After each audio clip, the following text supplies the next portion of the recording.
నా బర్త్‌డే 12 అయితాంది టైము. నాకు తెలియదులే అని బయట కూర్చొని అందరూ లైట్లు వేసుకొని ఎందుకు ప్రిపేర్ చేస్తారో చూద్దాం. ఇలాంటి సర్ప్రైజ్‌లలో పండిపోయినాం మనం అయితే. సర్ప్రైజ్ ఇచ్చారు కదా నాయన. మామూలు సర్ప్రైజ్ కదండి ఇది.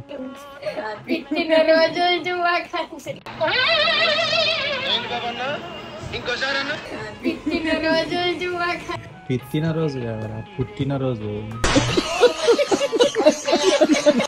మా అమ్మ అయితే ఏంద్రా ఇలా గోల అన్నట్టు పడుకోంది అంతా కప్పుకొని. ఇక మొత్తానికి సడన్ సప్పాయి అని నన్ను అయితే సర్ప్రైజ్ చేసేసింది వీళ్ళు.